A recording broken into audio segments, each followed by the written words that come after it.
Good morning, student. Next, the law of supply. Next வந்து law of supply. அளிப்பு விதி. சரியா அளிப்பு விதியில எப்படி பார்ப்போம்? law of supplyல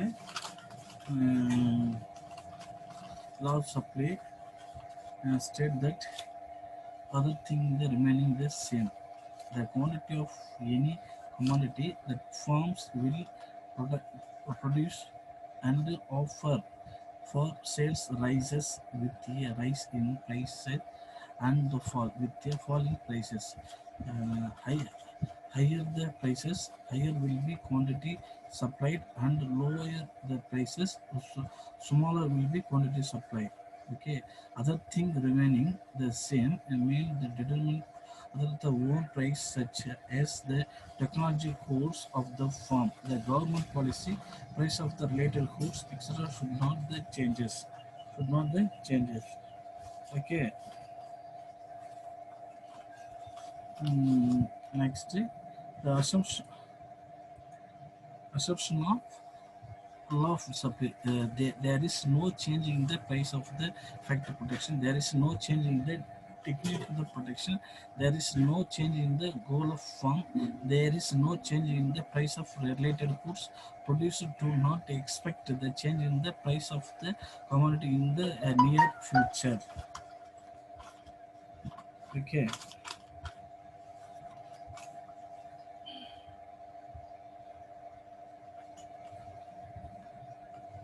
Next, the law of supply. Law of supply.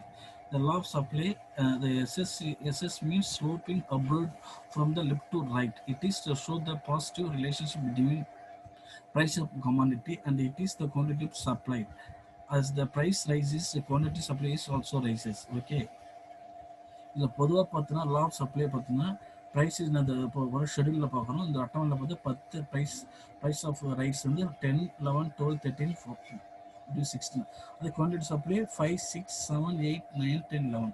அப்போ என்ன லா ஆஃப் சப்ளை என்னன்னு பார்த்தோம்னா மற்ற என்னது ஒரு மற்ற என்ன சொல்லுவாங்க மற்ற நோ சேஞ்சிங் ப்ரைஸ் மற்றவை மாறாமல் இருக்கும்போது ஒரு பொருளின் விலை என்ன சொல்லலாம் ஒரு பொருளின் விலை கூடினால் அளிப்பு எக்ஸ்சேஞ்ச் ஆகும். என்னது ஒரு பொருள் விலை கூடினால் அளிப்பு அதிகரிக்கும், பொருள் விலை கூடினால் அளிப்பு வந்து சுருங்கும். அதை தான் சொல்கிறாங்க. இதில் ஃபார் எக்ஸாம்பிள்னா ப்ரைஸ் வந்து 10 ரூபா இருந்துச்சு, அப்போ வந்து 5 ரூபா குவான்டிட்டி பண்ணுறாங்க. அது 11, 12, 13 இருக்கிறப்ப பொருள்கள் குவான்டிட்டிஸ் என்ன அது இன்க்ரீஸ் பண்ணுறாங்க 6, 7, 8. அவர் லாஸ்ட்டாக 16 ரூபா விலைங்கிறப்ப அவங்க 11 ரூபான்னு அளிப்பு கொடுக்குறாங்க. அப்போ என்ன ஆச்சுன்னா இங்கே இப்போ டயக்ராம் பார்த்தோம்னா டயக்ராம் ஷெட்யூல் கீழே வந்து quantity supplied y-axis, y வந்து price of the rate rice, price of the rice flour பார்த்தீங்கன்னா 10, 11, 12, 13, 14, 15 இன்க்ரீஸ் ஆகுது. ப்ரைஸ் இந்த குவான்டிட்டி அளவும் இன்க்ரீஸ் ஆகுது. அப்போ என்ன ஆகுதுன்னா கீழே வந்து நம்ம மேல் நோக்கி விரிவடையுது. அப்போ என்ன அது விலைகள் ஏற என்ன ஆகுது குவான்டிட்டி அளவு அதிகரிக்கிறாங்க. ஆனால் அது 5, 6, 7, 8 விலை வந்து 10, 11, 12 ஏறப்போ விலைகள் 5, 6, 7 எனக்கு sloping upward from the left to right. அப்படிதான் சொல்றாங்க. ஒரு பொருள் விலை எதுவும் மாறாமல் இருக்கும்போது பொருள் விலை கூடினா அளிப்பின் அளவு அதிகரிக்கும், பொருள் விலை குறைந்தால் அளிப்பின் விலை குறையும். இதுதான் கான்செப்ட். சப்போஸ் இது ஆப்போசிட்டா பாரு 12 ரூபா 11 ரூபா இருக்கிறப்ப 16. சரி, அப்படியே விலை வந்து 10 ரூபா இருக்கிறப்ப 5. சரி, அது இன்க்ரீஸ் ஆகிறப்ப 16 ரூபா 16 இருக்கிறப்போ 11 யூனிட்டுக்கு தராங்க, சப்ளை பண்ணுறாங்க. அது 5, 10 ரூபான்னு விலை குறைகிறப்போ எவ்வளோ குவான்டிட்டி 5 ரூபா தராங்க. இதுதான் டயக்ராம் சொல்லுது. It is the positive relation between price of the commodity and it is the quantity supplied. Or price rise, the quantity supplied also rises. அப்படின்னா prices என்னது ரைஸ் ஆயிடுச்சுன்னா quantity supplyயும் also rises. சரி, அதுதான் அந்த டயக்ராம் சொல்றாங்க. இது பார்த்தா நெக்ஸ்ட் வந்து law of the assumption of என்னது assumption of the law of supply. There is no change in price of the factor. எப்பவுமே விலைகள் வந்து எந்த ஒரு மாற்றமும் இந்த ப்ரொடக்ஷன் உற்பத்திக்கான எந்த ஒரு மாற்றமும் இருக்கக்கூடாது. there is no change in the technique protection. எந்த ஒரு தொழில்நுட்ப உற்பத்தியில் எந்த வித மாற்றம் இருக்கக்கூடாது.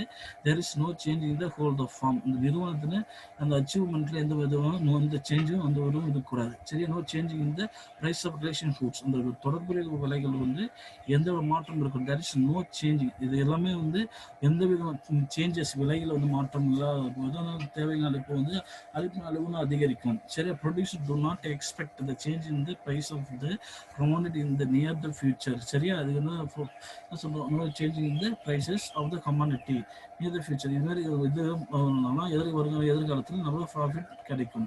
சரி, ப்ரைஸ் மட்டும் விலை மட்டும் அதிகரிச்சுட்டு பொருட்கள் வந்து கொடுக்கணும், அது வந்து ரொம்ப தவறான விஷயம். சரியா, நெக்ஸ்ட்டு அது பார்த்தீங்கன்னா லா ஆஃப் த சப்ளை பார்த்துச்சு. அது நெக்ஸ்ட் வந்து changing the quantity changing in the quantity supplied or extension on the contraction of supply or movement along the supply curve. ஏற்கனவே கூட இந்த எக்ஸ்சேஞ்ச் சேஞ்சிங் டிமாண்ட்ல பார்த்தோம். எக்ஸ்சேஞ்ச் சேஞ்சிங் தேவை மற்றும் தேவையின் சுருக்கம், தேவை விரிவாக்கம் ஏற்கனவே பார்த்தோம். அளிப்பு என்னது, விலை அதிகரிக்கின்ற போது தேவையான அளவு குறைச்சிக்கிறாங்க, விலை குறைக்கின்ற போது தேவையான அளவு அதிகரிக்கிறாங்க. அதில் பார்த்தோன்னா அதே சேம் அது quantity changing quantity supplied are extension and the contraction of the supply or movement along the supply curve. இது ஃபுல்லாக சப்ளை, அது ஃபுல்லாக என்னது தேவை. இதில் பார்த்தோன்னா increasing the quantity supplied of a commodity due to the rise in the its price, it is called extension of the supply, and decreasing the quantity supplied due to the falls into the price is called contraction supply. என்னது supply, என்னது விரிவாக்கம், changing என்னது supply என்ன change ஆகுதுன்றாங்க. அதே மாதிரி விரிவாக்கம் மற்றும் சுருக்கம், கான்ட்ராக்ஷன் சுருக்கம் சொல்றாங்க, எக்ஸ்டென்ஷன் விரிவாக்கம். சரியா, தேவை அளிப்பு விரிவாக்கம் மற்றும் அளிப்பு அளிப்பு சுருக்கம். சரி, இதை பற்றி என்னது இதோட அல்லது மூவ்மெண்ட் என்னது நகர்தல் மற்றும் எதோட அளிப்பு கருவை பற்றி பார்க்கலாம். இதில் பார்த்தா OXல பார்த்தீங்கன்னா OXல கூட குவான்டிட்டி சப்ளை, OYல ப்ரைஸ் பார்க்குறாங்க. சரி, SSS வந்து அளிப்பு, ப்ரைஸ் வந்து P என்ற அளவு இருக்கிறப்ப 0 to P என்ற அளவுக்கு என்ன செய்யலாம், Q அளவுக்கு பொருட்களை கொடுக்குறாங்க. அதே ப்ரைஸ் P வந்து P1 இன்க்ரீஸ் ஆகிறப்ப P வந்து P1 இன்க்ரீஸ் ஆகுது. அதே மாதிரி அளிப்பை வந்து Q வந்து Q1 இன்க்ரீஸ் பண்ணுறாங்க. சரியா, எந்த அளவுக்கு இன்க்ரீஸ் பண்ணுறாங்க, அதிக அளவு கிடையாது, ஆனால் கொஞ்சமான அளவு தான். சரியா, அதே ப்ரைஸ் வந்து P1 வந்து Pக்கு வந்து P2 குறைக்கிறாங்க. குறைக்கிறப்போ விலைகள் என்ன, Q1 மறுபடியும் Q2க்கு ரிட்டர்ன் பண்ணுறாங்க. அப்போ என்ன அர்த்தம்னா, விலைகள் அதிகரிக்கின்ற போது அதிக அளவு பொருட்களை அளிக்க முடியும். விலைகள் சமயம் P2 குறைஞ்சிச்சுன்னா குவான்டிட்டி அளவு Q1 வந்து என்ன மாற்றுறாங்க, Q வந்து மறுபடியும் Q2 எக்ஸ்டெண்ட் என்னது ரெடியூஸ் பண்ணுறாங்க. அதுதான் என்ன சொல்கிறேன், இதுதான் இதை போடுறாங்க எக்ஸ்பிரஷன் ஆஃப் சப்ளை. இதுதான் என்னது, இந்த பகுதியை விரிவாக்குறது எக்ஸ்பிரஷன் ஆஃப் சப்ளை. இது வந்து P1 இந்த P வந்து P1 Q வந்து Q1, இது வந்து எக்ஸ்பிரஷன் ஆஃப் சப்ளை விரிவாக்கம். விரிவாக்கம்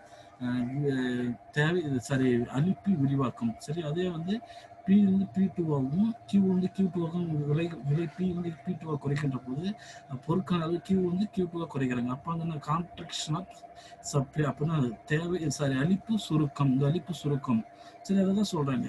சரியா, இது பிபி என்பது B என்ற பாயிண்ட், C என்ற பாயிண்ட்டும் மிட் பாயிண்ட். சரிங்க, B என்ற பாயிண்ட் புல் C என்பது மிட் பாயிண்ட்லையும், P என்ற புள்ளி எக்ஸ்டென்ஷனும், C என்ற புள்ளி கான்ட்ராக்ஷன். சரி, மூமெண்டம் அலாங் வித் சப்ளை எப்படிலாம் மூவ்மெண்ட் ஆகுது போகுது, அதை தான் சொல்றாங்க. சரியா, ஓகே, தேங்க்யூ.